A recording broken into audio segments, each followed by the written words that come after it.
on est lundi et on se retrouve pour débuter une nouvelle semaine de vlog. Je suis désolée par avance si vous entendez un petit bruit de fond. Aujourd'hui, j'ai mon four qui tourne et voilà, je ne peux pas faire autrement, donc c'est comme ça, c'est exceptionnel. On a en plus Gus qui est en train de manger ses croquettes, c'est assez fantastique.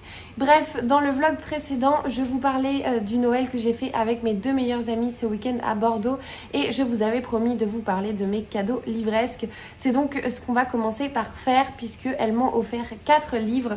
Les voilà donc ici, c'est 4 livres de poche et le premier, donc c'est 4 livres qui étaient sur ma wishlist. Je leur avais fait une petite liste parce que c'est vrai que c'est toujours compliqué de m'offrir des livres, on va dire, quand on connaît pas ma bibliothèque, ma pile à lire et ma wishlist.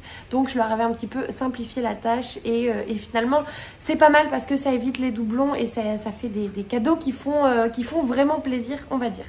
Le premier donc que l'une de mes meilleures amies m'a offert, c'est Ceux qui voulaient voir la mer de Clarisse Sabart, donc aux éditions Pocket. C'est un roman qui me faisait envie depuis assez longtemps et encore plus maintenant que j'ai vraiment découvert la plume de Clarisse Sabart dans La femme au manteau violet et là tout récemment dans Le souffle des rêves, qui est donc son dernier roman qui va sortir chez Charleston. Le résumé de celui-ci, donc chaque jour elle se tient là sur son banc habituel. À quoi rêvent les vieilles dames? Celle-ci a beau être au crépuscule de sa vie, elle a pour prénom Aurore. Et pour peu que Lilou, mère célibataire, veuille bien l'interroger, elle vous dirait qui elle attend. Son seul amour, le grand. Il s'appelait Albert, lui a sauvé la vie. Rencontré dans le chaos d'une guerre qui voulait sa mort. Aimé à la folie, parti en éclaireur dans un lointain New York et jamais revenu. Mais par quel contretemps ou quel malentendu? 65 ans plus tard, elle l'attend toujours. Verront-ils un jour enfin la mer ensemble? Et c'est une histoire qui me tente énormément. Je sais que beaucoup ont découvert Clarisse Sabart avec ce roman et même si c'est pas son premier, moi il me fait terriblement envie. Je crois que c'est pas son premier, je veux pas vous dire de bêtises quand même. Non, c'est Les Lettres de Rose, son premier, mais voilà, celui-ci me fait terriblement envie. Je le voulais à la base en brochet, mais en fait j'ai totalement abandonné parce que je n'arrive pas du tout à le trouver. Donc voilà, c'est l'édition Pocket et ce sera finalement un peu plus simple de ranger dans ma bibliothèque qui est déjà pleine. Ça, c'était donc le premier. Le second, c'est un thriller qui me faisait très envie lui aussi parce que j'aime énormément l'auteur.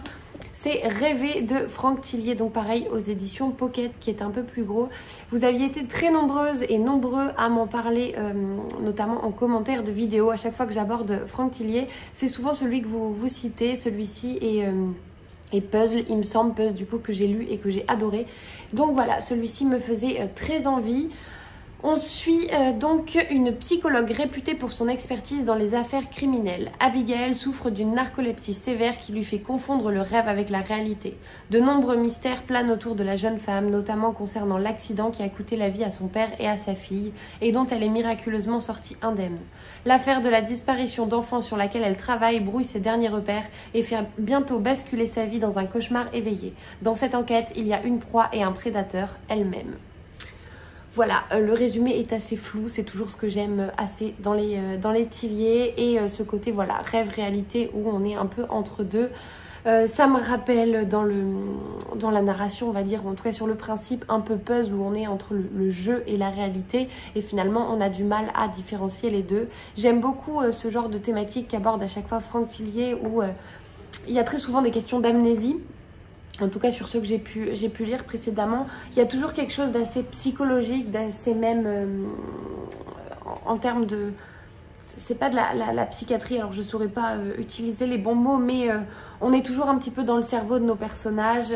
On a des personnages qui sont justement toujours un peu dérangés, si je puis dire, psychologiquement, qui ont des fragilités, des faiblesses, et Franck Tillier joue beaucoup là-dessus. Et moi j'adore parce que pour le coup ça retourne mon cerveau et c'est ce que j'aime quand je lis des thrillers.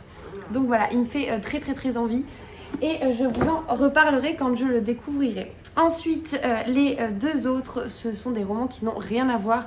Le premier, c'est celui d'Alia Cardin, Le choix d'une vie, qui est dans ma wishlist depuis très longtemps. Et encore plus depuis donc que j'ai rencontré l'autrice au salon du livre de Brive, à la foire du livre, puisque je vous en ai déjà parlé, j'ai adoré échanger avec Alia Cardin, qui est d'une bienveillance extrême, et j'ai totalement hâte maintenant de lire ses romans. J'ai donc Une vie à t'attendre dans ma palle, plus Mademoiselle Papillon, et celui-ci forcément devait venir compléter la collection, ce qui est assez paradoxal, je vous l'accorde, puisque je n'ai jamais découvert la plume d'Alia Cardin, et j'ai 3 de ses romans dans ma pile à lire, mais... Je suis quasiment certaine d'aimer, et la thématique de celui-ci me donnait vraiment très envie. Donc le résumé, voici mon histoire. Elle aurait pu être si différente. Sans doute est-ce le réflexe facile d'une vie mature que de revisiter ses choix, d'oser les regarder pour ce qu'ils sont, autant de pas dans toutes les directions. Pourtant, je n'avais de cesse de marcher avec un but précis. À la minute de ma naissance, alors que je prenais ma première inspiration pour pousser ce cri puissant en quête d'air et de chaleur, mon destin était déjà tracé. Une chance m'était enlevée et le chronomètre lancé. Les lumières éblouissaient mes yeux, s'ouvrant sur ce monde, et il me restait si peu de temps pour réaliser mon rêve. L'épouse d'Archibald a disparu. Marie s'interroge sur son désir d'enfant. L'assurance du beau Jack est sur le point de vaciller. Et la très discrète Adélaïde aura bientôt plus d'un secret. Ils ont tous un point commun. Oseront-ils faire ce choix qui changera leur destin ? Voilà, ça me tentait vraiment pas mal. Entre temps, vous avez les chauffards qui klaxonnent. Ça me tentait vraiment beaucoup, et j'ai vraiment hâte de découvrir enfin, peu importe avec quel roman j'ai envie de découvrir la plume d'Alia Cardin. Donc c'est un peu mon objectif pour 2022. Et enfin, le dernier, c'est un roman que j'ai beaucoup vu passer, qui m'intrigue énormément. C'est pas nécessairement mon style de lecture, en tout cas je pense pas. Et c'est pas nécessairement un roman qui m'aurait attiré en dehors, mais voilà, j'en ai tellement vu de bons retours que je l'avais mis dans ma wishlist. Et c'est La papeterie Tsubaki d'Ogawa Ito, donc un auteur japonais. Et nous suivons Atoko qui a 25 ans, et la voici de retour à Kamakura, dans la petite papeterie que lui a léguée sa grand-mère. Le moment est venu pour elle de faire ses premiers pas comme écrivain public, car cette grand-mère, une femme exigeante et sévère, lui a enseigné l'art difficile d'écrire pour les autres. Le choix des mots, mais aussi la calligraphie, le papier, l'encre, l'enveloppe, le timbre, tout est important dans une lettre. Atoko répond aux souhaits même les plus surprenants de ceux qui viennent la voir. Elle calligraphie des cartes de vœux, rédige un mot de condoléance pour le décès d'un singe, des lettres d'adieu aussi bien que d'amour. À toutes les exigences, elle se plie avec bonheur pour résoudre un conflit, apaiser un chagrin. Et c'est ainsi que, grâce à son talent, la papeterie Tsubaki devient bientôt un lieu de partage avec les autres et le théâtre de réconciliation inattendue. Voilà. Cette lecture, elle m'a l'air très poétique, et cette couverture, qui plus est, je la trouve vraiment très jolie, très inspirante, et c'est aussi pour ça que je l'avais mis dans ma wishlist. Donc voilà le butin. Merci encore du coup à mes 2 meilleurs amis pour ces jolis petits bébés qui viennent se rajouter à ma pile à lire. Concernant du coup un petit point lecture, je vous en ai parlé dans le vlog précédent, mais j'ai pas franchement avancé. Je suis toujours dans ma lecture du Souffle des rêves de Clarissa Barr. J'ai assez bien avancé puisque j'en suis à la moitié, et j'adore cette lecture. Voilà, je vous en reparlerai, mais pour l'instant j'adore, je suis totalement prise dedans. J'ai absolument envie de connaître le dénouement et de savoir tout ce qui va se passer entre temps. Donc voilà, je vous en reparlerai très certainement, mais franchement pour l'instant c'est un sans faute de la part de Clarissa Barr, donc très contente d'avoir eu l'occasion de découvrir celui-ci. Du coup c'est tout pour moi aujourd'hui, et je vous dis à demain.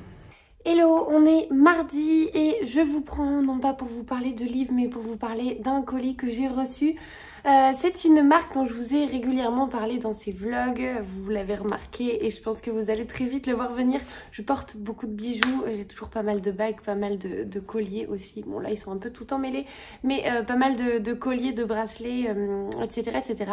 Et régulièrement vous me demandez d'où ces bijoux viennent. Et ben ils viennent juste d'une seule marque qui s'appelle Who We Are.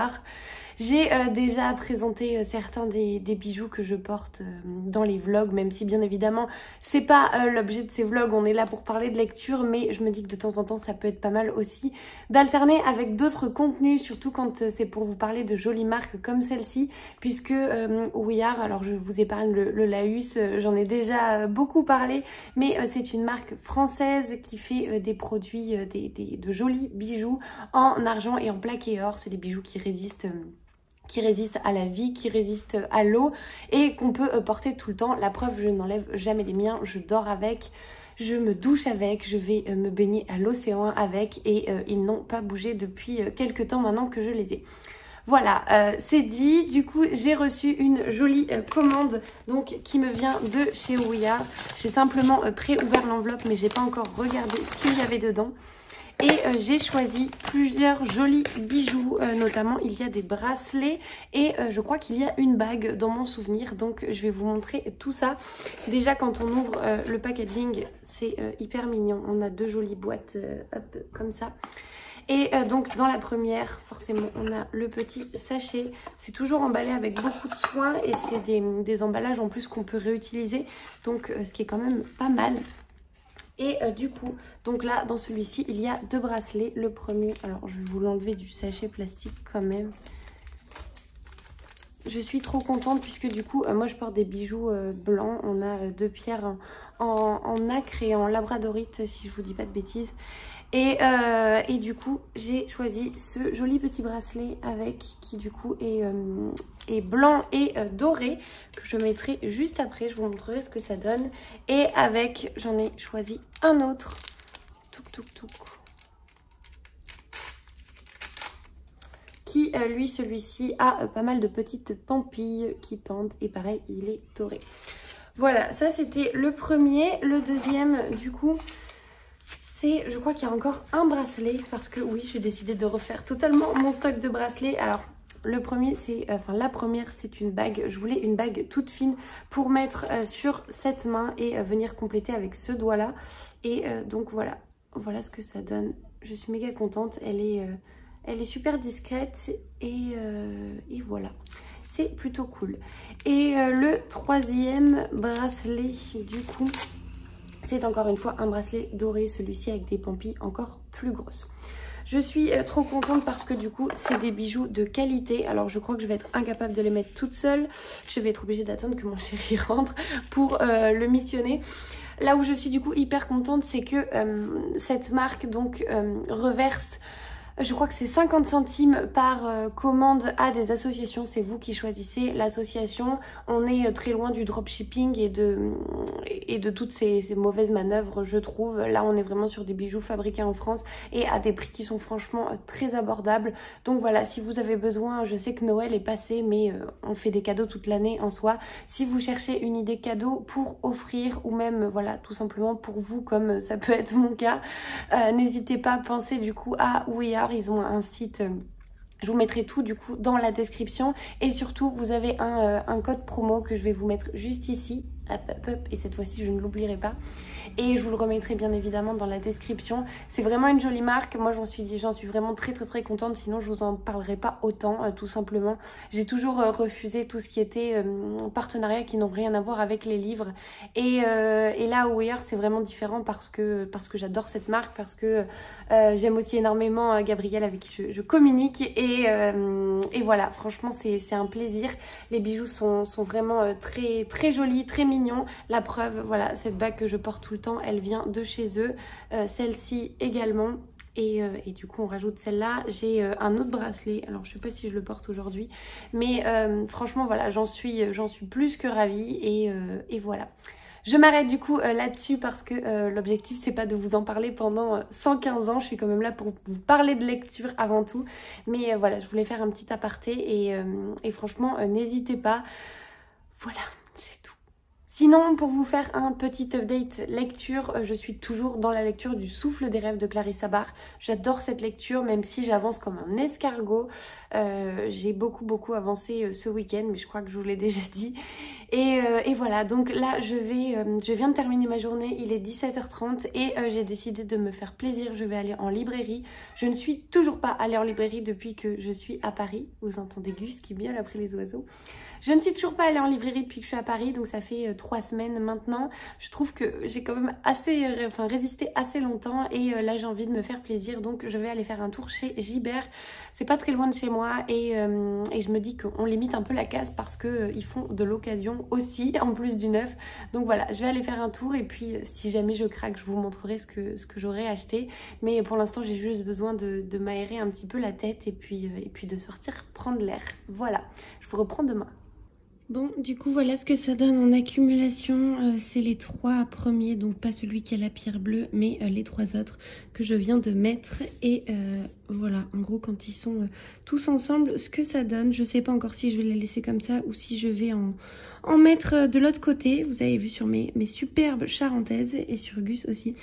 Mais voilà, trop contente et je les aime trop. Finalement, j'ai réussi à les mettre toutes seules.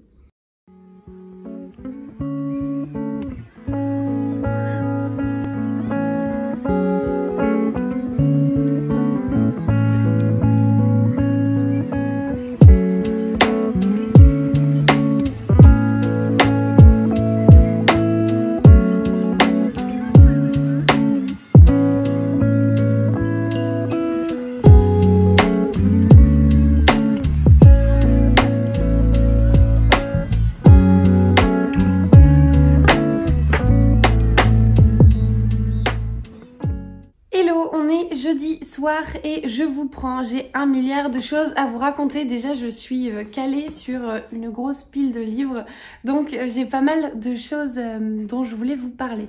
La première, c'est que donc j'ai terminé 2 lectures. La première lecture, c'était Le souffle des rêves de Clarisse Sabar, qui est donc une épreuve non corrigée que je lisais dans le cadre de mon parcours de lectrice Charleston.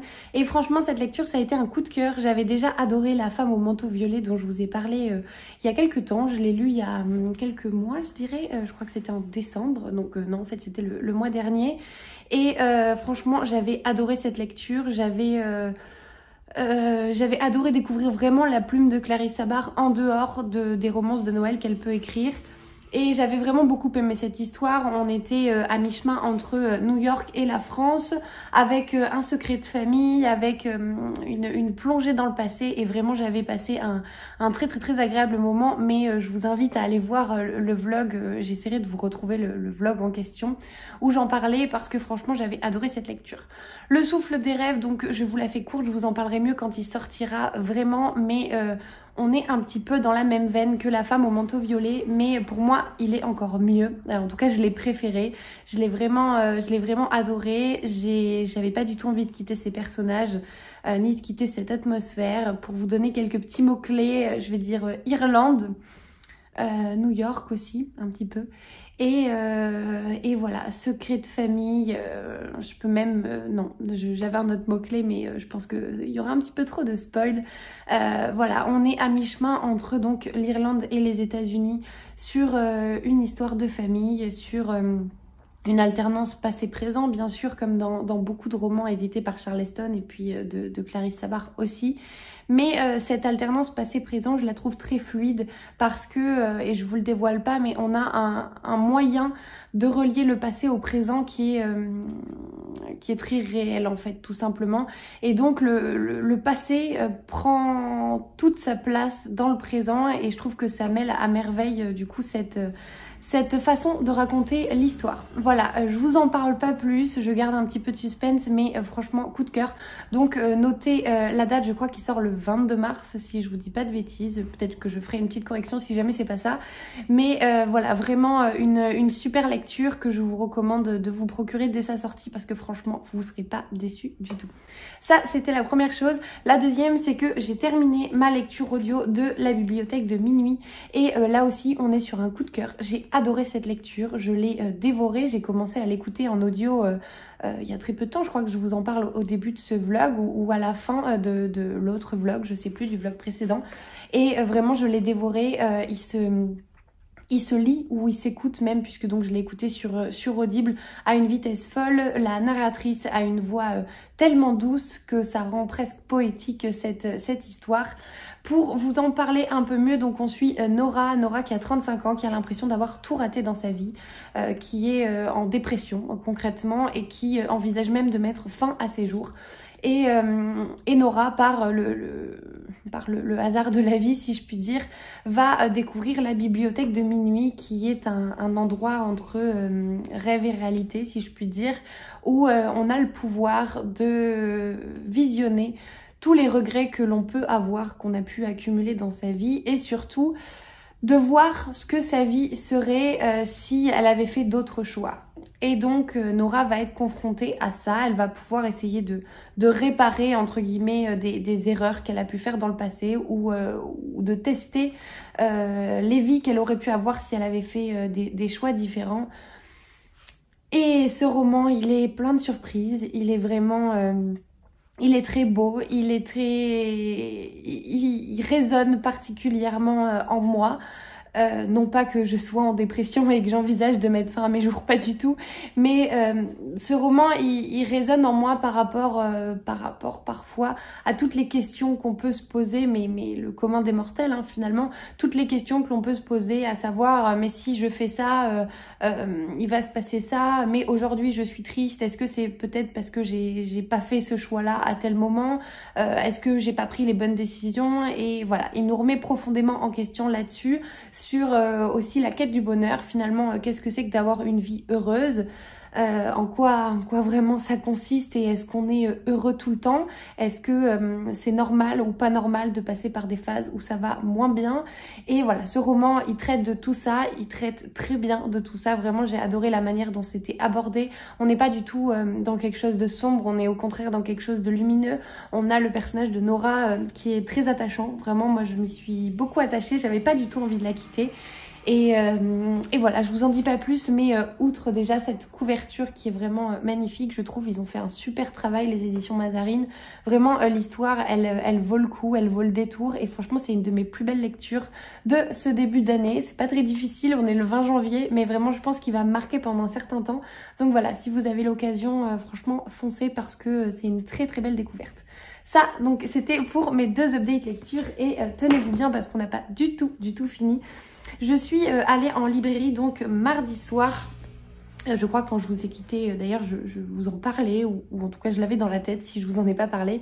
Et j'avais passé une journée pas terrible et j'avais besoin de me changer les idées. J'étais toujours pas allée en librairie depuis que j'ai déménagé à Paris, et donc c'est chose faite. Je suis allée dévaliser Gibert, donc à Paris, qui est une librairie qui fait de l'occasion et du neuf, et je me suis fait plaisir sur des livres d'occasion. J'en ai donc acheté pas mal, et notamment j'ai acheté 4 Agatha Christie. Je vous passe les résumés, mais j'ai acheté L'homme au complet marron, qui est donc un... Eh ben non, ce n'est ni un Poirot ni un Miss Marple, c'est Autre enquête et aventure. J'ai pris Destination inconnue, qui est lui aussi Autre enquête et aventure. Et Le chat et les pigeons, qui est un Hercule Poirot, celui-ci. Et enfin Le bal de la victoire, qui est un Poirot également. Voilà, je vous le dis donc ici, j'en ai pas parlé jusque là, mais je compte bien participer au Read Christie 2022, qui est donc un challenge organisé sur l'année 2022 pour lire un Agatha Christie par mois en fonction de thématiques. Tous les mois il y a une thématique, et donc j'ai rempli ma grille, j'ai fait ma liste en fonction des thématiques qui étaient proposées, et j'en ai retenu donc 12. Et pour ces 12, forcément, il m'en manquait quelques-uns.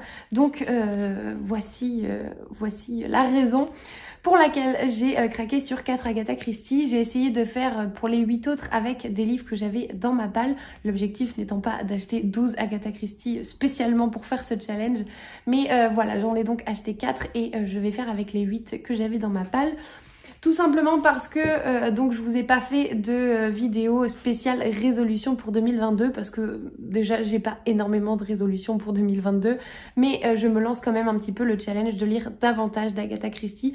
J'en ai lu que 2 en 2021, et j'ai vraiment très envie de découvrir son univers et ses personnages. J'ai fait la connaissance d'Hercule Poirot, mais c'est à peu près tout. Je ne connais pas Miss Marple, je ne connais pas les Beresford et Parker Pyne et tout ce qui peut y avoir dans ces histoires.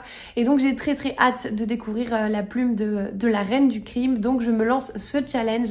Je vous mettrai, je pense, dans la description de cette vidéo, la liste de tous les Agatha Christie que je vais lire cette année. Si jamais ça vous intéresse de vous joindre à moi, et ben ce sera avec plaisir. Vous pouvez m'écrire soit ici, soit sur Instagram. Et voilà, cette fois-ci, promis, je n'oublierai pas de vous le mettre en description de la vidéo. Je sais que dans le vlog précédent, j'ai fait les choses un peu vite, et j'avais dit que je mettrais pas mal de choses en barre d'infos, et je ne l'ai pas fait. Donc là, voilà, je vous mettrai tout ça en bas. Et voilà, et donc le craquage n'est pas fini puisque j'en ai acheté 2 autres, cette fois-ci 2 brochets. Le premier c'est un Cozy Murder qui n'était pas dans ma wishlist mais dont j'ai pas mal vu passer de chroniques. C'est Petit meurtre en campagne de T.E. Kinsey, je sais pas si je prononce très bien. Et donc c'est publié aux éditions City, il est sorti en poche mais j'ai trouvé le grand format et en fait le poche était plus cher que le grand format. Je l'ai payé 6 €, il est en super état et neuf il en vaut 17,90 €. Voilà, donc super contente. Et le résumé: veuve excentrique au passé secret, Lady Hardcastle quitte Londres pour s'installer à la campagne. Accompagnée de Florence, sa femme de chambre qui pratique avec assiduité les arts martiaux, elle compte y trouver le repos loin de la vie trépidante menée dans les colonies de l'Empire britannique. Mais la campagne peut vite se révéler pleine de surprises, notamment lorsque les 2 compères découvrent un cadavre pendu à un arbre. Suicide? Lady Hardcastle, curieuse de nature, n'y croit pas et elle décide de prendre les choses en main. D'autant que les policiers locaux n'ont pas l'air très futés. Lady Hardcastle et Florence plongent dans les nombreuses rivalités et les intrigues de leur village d'adoption. Et tout se complique lorsqu'un autre meurtre est commis. Pour les 2 détectives amateurs, le tea time attendra car une chose est certaine, la vie à la campagne n'a rien d'un long fleuve tranquille. Voilà, du coup une histoire qui me tente pas mal, j'en avais vu passer vraiment de bons retours et je me dis qu'un Cozy Murder de plus dans ma pile à lire, ça ne peut pas faire de mal. Ça, c'était donc pour le premier achat en brochet. Et enfin, le dernier, c'est un roman qui était dans ma wishlist depuis très longtemps. C'est La fortune sourit aux disparus de Stephen Spotswood aux éditions Calman Levy Noir. C'est Solène, je crois que c'est Solène, qui m'en avait parlé. Donc, je vous mettrai son compte, c'est Larousse Bookin. Solène m'en avait parlé, elle m'avait dit il y a quelques mois de ça déjà, toi qui adores les Cozy Murder et le Cozy Crime en général, je pense que ça pourrait te plaire. Et j'avais lu le résumé, je m'étais dit pas mal. Je l'avais donc mis dans ma wishlist en me disant que j'attendrais peut-être qu'il sorte en poche et finalement j'ai craqué parce que pareil, ça valait le coup. La preuve pour 2 brochets et un Agatha Christie. À la base, j'en avais pour 20 €. Donc plutôt rentable cette histoire, sauf pour ma pile à lire, bien entendu. Et donc voilà, au-delà de cette couverture déjà que j'aime beaucoup l'atmosphère un petit peu, voilà, alors j'allais dire ramoneur, mais non pas vraiment, mais on est sur les toits et on est à New York dans les années 40. Juste ça déjà, ça m'intrigue beaucoup. Et donc on suit Lillian Pentecost, la détective privée la plus renommée de Manhattan, qui n'est plus toute jeune et a besoin d'un allié digne de ce nom. Le hasard fait qu'elle croise la route d'une certaine Willow Jean Parker, une petite fugitive travaillant dans un cirque, capable de manier les couteaux comme personne. Willow Jean ne peut décliner le salaire mirobolant que Mrs. P lui offre pour mener les enquêtes en tandem. À peine embauchée, elle se voit embarquée dans une mission délicate pour élucider le meurtre d'une jeune veuve de la haute société retrouvée morte chez elle après une consultation avec une voyante. L'arme du crime, la boule de cristal. Voilà. Donc il me fait trop envie. Vraiment hâte de le découvrir. Il est pas très long en plus. Il fait 360 pages. Oui, remarque, il n'est pas très court non plus. Mais voilà, donc un de plus à ma palle. Et celui-ci, je pense que du coup, je le lirai assez rapidement parce qu'il me tente encore plus que tous les autres. Donc un beau butin livresque finalement, puisque j'ai acheté 1, 2, 3, 4, 5, 6 livres, dont 4 Agatha Christie. Voilà, un craquage qui n'était pas nécessairement prévu, mais qui fait du bien au moral, juste d'aller se balader en librairie. Ça faisait un moment que je l'avais pas fait. Déjà, j'ai pas pu le faire ce week-end. Normalement, c'est un petit peu mon rituel avec le book club des Bordelaises, mais là, étant donné que je suis restée juste 2 heures, je suis partie avant que les filles aillent craquer un PEL chez Mola. Et donc voilà, forcément, j'avais très envie d'y aller et puis de revenir surtout, notamment chez Gibert, où la dernière fois que je suis venue, j'habitais pas encore à Paris et j'avais fait un passage assez exprès. Je crois que c'était pour le Cozy Mystery Day, donc voilà, on était en octobre approximativement. Et donc j'étais très contente d'y revenir. Pour finir, parce que après plus de 10 minutes à vous parler, j'ai toujours pas terminé. J'ai reçu un colis que j'ai pré-ouvert avant d'allumer la caméra, qui est un colis qui me vient des éditions Albin Michel. J'ai été obligée de l'ouvrir parce qu'en fait je savais pas vraiment ce que j'allais recevoir, sachant que il y en a plusieurs que j'attends, dont un que j'attends depuis assez longtemps et j'étais persuadée que c'était celui-ci, mais non, c'est pas celui-là. C'est visiblement ce que j'ai demandé le plus récemment. Donc c'est 2 romans qui viennent de sortir ou qui vont sortir, je ne sais même pas. J'ai pas la date de sortie avec moi, il faudra que je vérifie tout ça. Le premier, c'est donc Replay d'Elena Sender. Et donc, c'est un thriller. Et oui, c'est un thriller. Et donc, je vous lis le résumé. Ce nouveau jeu va nous permettre de revivre notre passé et de nous transformer, de nous replay, pour aller mieux, pour nous réconcilier avec nous-mêmes et avec les autres. On va pouvoir tout rejouer. Je l'ai créé grâce à toi et pour toi. Tu m'as inspiré, je viens te l'offrir. Un concepteur de jeux vidéo génial et manipulateur. Une jeune femme sous l'emprise de l'homme et de sa création. Un univers virtuel révolutionnaire, un roman terrifiant de réalité. Biologiste de formation, Elena Sender est une journaliste scientifique, réalisatrice et romancière. Elle signe un suspense psychologique sidérant qui interroge notre société hyper connectée où l'intelligence artificielle parvient à dicter notre vie et qui sait bientôt notre propre mort. Voilà, le résumé m'intriguait énormément et je vous en reparlerai quand je le découvrirai. Et enfin, l'autre, celui-ci me tente encore plus. Il s'appelle La fille de l'air de Randy Fugelhog. Alors ça doit certainement pas se prononcer comme ça, mais vous excuserez mon accent norvégien. Je sais pas si du coup c'est un nom norvégien, puisque donc je vois prix de la révélation du polar norvégien. Et donc cette fois-ci c'est un polar. Et le résumé, Voss, petite bourgade dans l'ouest de la Norvège, inaugure la semaine des sports extrêmes. Quand soudain, la journaliste Agnès Dvedt est témoin d'un drame. Une parachutiste vient de s'écraser au sol. Malgré le choc, la jeune femme qui a quitté Oslo et un poste prestigieux pour revenir dans le village de son enfance, y voit une opportunité en or pour mener son enquête. Elle s'ennuie ferme à Voss et a hâte de se mesurer à une affaire d'envergure. La police révèle bientôt que le parachute de la victime a été saboté. Les soupçons se portent alors sur d'anciennes camarades d'école, faisant se télescoper dangereusement passé et présent. Une héroïne qui n'a pas froid aux yeux, un sacré sens du rythme, un décor exotique, prix de la révélation du polar norvégien, Randy Fugelhog dévoile sa plume piquante et glaçante. Et celui-ci vraiment me tentait beaucoup, donc je le lirai aussi, je pense même avant l'autre, et je vous en parlerai.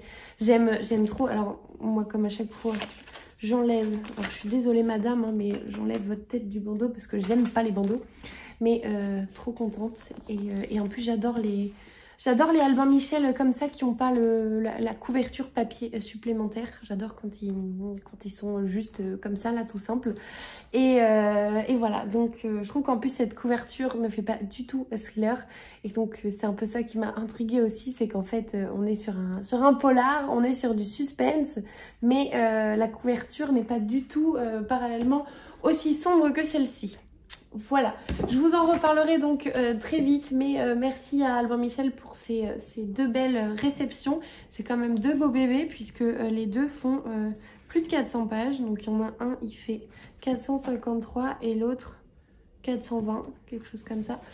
Donc voilà, de jolis bébés et mine de rien, on arrive sur pas mal de livres à rajouter à ma palle pour vous montrer, en fait, c'est tout ça, voilà. On a également ces deux là qu'il faut que je lise. Et voilà, ça fait un peu de lecture en perspective. J'ai commencé du coup une nouvelle lecture, enfin deux nouvelles lectures. La première, c'est Les Sirènes de Malibu, qui est donc une épreuve non corrigée de chez Charleston, là aussi. Je vous en reparlerai, il faut que je rende mon avis demain et je le commence aujourd'hui, tout va bien. Mais voilà, c'est comme ça. Et puis au pire, je vais me dépêcher et ce soir, je n'ai que ça à faire. Mon conjoint n'est pas là, donc voilà, je vais me faire à manger et probablement lire toute la soirée.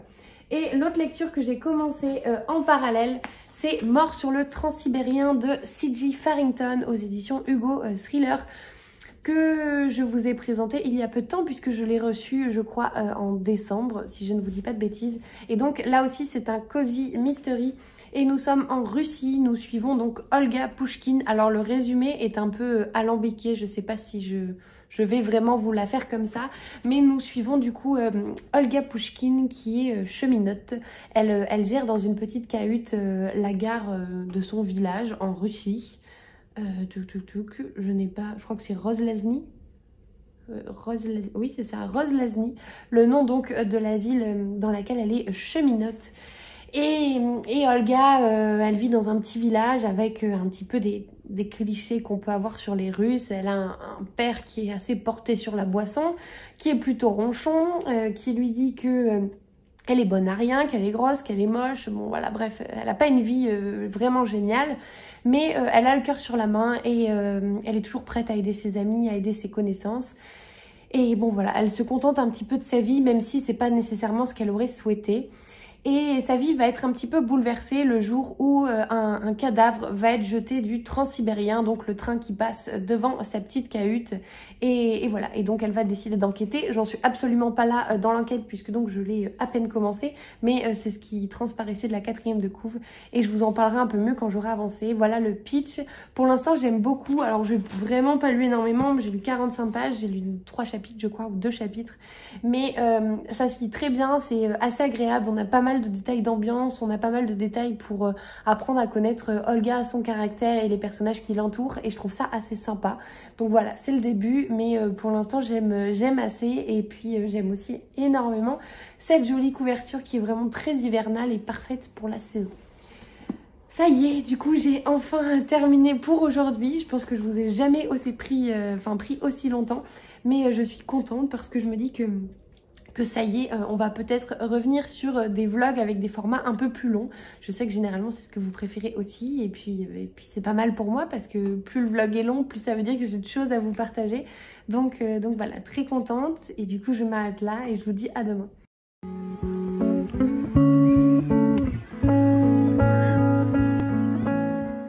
Hello, on est dimanche et on se retrouve pour clôturer cette semaine de vlog. J'ai pas énormément de choses à vous dire puisque j'ai coupé un petit peu tout ce week-end.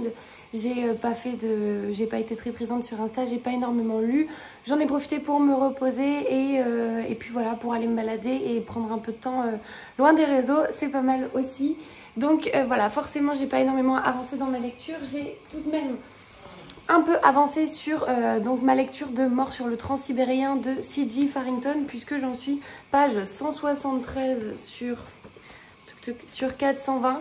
J'aime assez pour l'instant, franchement j'aime beaucoup plus que ce que j'avais prévu parce que je vous avais lu la 4e de couve et je trouvais que le résumé était un petit peu alambiqué. Il y avait pas mal de descriptions, pas mal de détails et des phrases très longues et j'avais peur que finalement la plume de l'auteur ce soit ça, ou en tout cas la traduction. Et franchement non, ça se lit très bien, donc voilà, j'ai hâte de connaître le dénouement. Je vous en reparlerai sûrement mieux dans le prochain vlog. Je suis désolée d'avance s'il y a un bruit de fond.